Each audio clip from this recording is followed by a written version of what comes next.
Hey guys, today I am taking you to Ravishing Retreat. ഈ resort ബാംഗ്ലൂരിൽ നിന്ന് ഒരു 50-60 കിലോമീറ്റേഴ്സ് ഉണ്ട് from central Bangalore. So location വന്നിട്ട് ഹരിസാന്ദ്ര രാംനഗര ഏരിയ ആണ്. ഈ രാസ്ത കഫേ ഒക്കെ അറിയുകയാണെങ്കിൽ അതിൻ്റെ അടുത്തായിട്ട് വരും. നമ്മൾ ഈ റിസോർട്ടിൽ ഒരു ഡേ ഔട്ട് പാക്കേജാണ് എടുത്തത്. ആൻഡ് ഈ ഒരു resort wholly surrounded by nature. ഇതൊരു blend of luxury stay, adventure and relaxation സ്പോട്ടാണ്. നമ്മളിവിടെ ഡേ ഔട്ട് എടുത്തുകൊണ്ട് തന്നെ റൂംസ് എങ്ങനെയാണെന്ന് എനിക്കറിയില്ല. വീഡിയോസ് കണ്ടപ്പോൾ ഇറ്റ് വാസ് റിയലി നൈസ്. പിന്നെ കുറച്ച് ഏരിയാസ് നമുക്കൊരു കേരള ടച്ച് കിട്ടും, ബിക്കോസ് അവിടെ വാഴ, പപ്പായ ഒക്കെ ഉണ്ടായിരുന്നു. നമ്മൾ ചെക്ക് ഇൻ ചെയ്ത് കഴിഞ്ഞിട്ട് ആദ്യം ഒരു റിഫ്രഷിങ് ഡ്രിങ്ക് കുടിച്ചു. അത് കഴിഞ്ഞ് ബാക്കി പരിപാടികളോട്ട് കിടക്കാമെന്നുള്ളൊരു പ്ലാനുമായിട്ടാണ് നമ്മൾ പോയത്. നമ്മൾ പോയപ്പോൾ അവിടെ കൂടുതലും കോർപ്പറേറ്റ് എംപ്ലോയീസിനെയാണ് കണ്ടത്. Let's take A zip. ഈ ഡ്രിങ്ക് ഫ്ലേവർലെസ് ആയിരുന്നു. പറഞ്ഞിട്ട് കാര്യമില്ല, നമ്മൾ ലാസ്റ്റാണ് പോയി എടുത്തത്, അതുകൊണ്ട് തന്നെ അതിൻ്റെ റിയൽ ഫ്ലേവറും കിട്ടിയില്ല.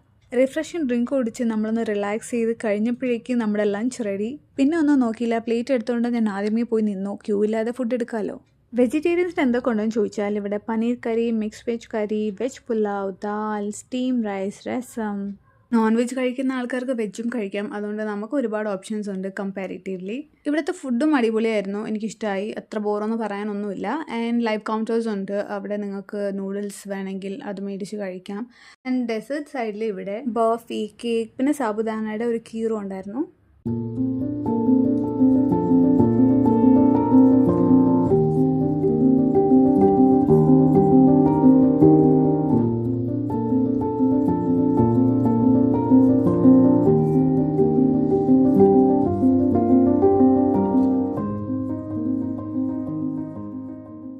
ഇനി റൂംസിനെ പറ്റി പറയുകയാണെങ്കിൽ ഇവിടെ ഈ സ്റ്റേ ഓപ്ഷനിൽ തന്നെ ഡിഫറെൻറ്റ് ബഡ്ജറ്റിലും ഗ്രൂപ്പ് സൈസസിലുമാണ് അവൈലബിൾ ആയിട്ടുള്ളത്. ലൈക്ക് പ്ലുമേരിയ 2 and 4 സീരീസ്, അതൊരു കംഫർട്ടബിൾ മോഡേൺ റൂംസ് ആണ്. ഓർച്ചിഡ് ആൻഡ് ലില്ലി എന്ന് പറഞ്ഞാൽ സ്പീഷ്യസ് ഫാമിലി ഫ്രണ്ട്ലി റൂംസ് ആണ്. ഹെലിക്കോണിയ, ഐറിസ്, പിന്നെ റാവിസിംഗ് സ്വീറ്റ്. ഇപ്പോൾ നമ്മൾ കണ്ടതൊക്കെ ടെൻസ് ആണ്. ഇതൊരു കോസി ഔട്ട്ഡോർ സ്റ്റേസ് ആണ്, which is perfect for camping. Tents ഒക്കെ ആക്ടിവിറ്റി ഏരിയയിലാണെങ്കിൽ റൂംസ് ഒക്കെ വേറെ ഒരു ഏരിയ ആയിരുന്നു. മേ ബി അതൊരു ഹിൽ വ്യൂ ഒക്കെ കിട്ടാൻ വേണ്ടിയിട്ടായിരിക്കും. ഇനി അഡ്വഞ്ചർ സൈഡ് വരികയാണെങ്കിൽ ഇവിടെ വാട്ടർ റോളർ, വാട്ടർ സ്പോർട്സ്, പിന്നെ archery, target shooting, ATV rides, bull rides, പിന്നെ 360 ഡിഗ്രി സൈക്കിൾ, ട്രാംപലിൻ. പിന്നെ ഗ്രൗണ്ട് സ്പോർട്സിലാണെങ്കിൽ badminton, volleyball, cricket, rain dance and other outdoor games. Indoor ഗെയിംസിലും സ്നൂക്കർ, ടേബിൾ ടെന്നീസ്, ക്യാരംസ്, പിന്നെ swimming pool and private pool access ഉണ്ട്. And ഈ കാണുന്ന games ഒക്കെ നിങ്ങൾ കണ്ടിട്ടുണ്ടോ എന്ന് എനിക്കറിയില്ല. എനിക്ക് കുറച്ച് യൂണീക്കായിട്ട് തോന്നി, ബിക്കോസ് ഞാൻ ഇതുവരെ കാണാത്തതുകൊണ്ടായിരിക്കാം. And then human foosball, zip line. ഇത് കർണാടകയിലെ ലോങ്സ്റ്റ് സിപ്പ് ലൈൻ ആണ്, അറൌണ്ട് 800 meters വരും. പിന്നെ ഹോഴ്സ് റൈഡ് ഉണ്ടായിരുന്നു. ഹോഴ്സ് റൈഡ് ഞാൻ വേറെ റിസോർട്ടിൽ എക്സ്പീരിയൻസ് ചെയ്തിട്ടില്ല. So this felt different. നമുക്ക് കിട്ടുന്ന കൂപ്പണിൽ ഹോഴ്സ് റൈഡിങ് ഇൻക്ലൂഡഡ് ആണ്. സോ ഇവിടുത്തെ ചില ആക്ടിവിറ്റീസ് പെയ്ഡ് ആണ്. സോ ഇൻ കേസ് നിങ്ങൾക്ക് അത് വേണമെങ്കിൽ നോക്കി ഓപ്റ്റ് ചെയ്യുക.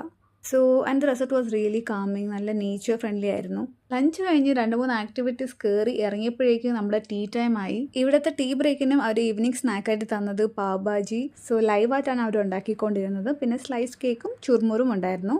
ആൻഡ് ടീ, കോഫി, അതൊക്കെ നിങ്ങൾക്ക് ചൂസ് ചെയ്യാം. ടീ ആൻഡ് കോഫി മാത്രം കുറച്ച് ഓർഡർ ചെയ്ത് പോയി, അതർവൈസ് ഫുഡ് വാസ് അടിപൊളി. ആൻഡ് ഈ ഒരു sunset, wow, it's mesmerising right.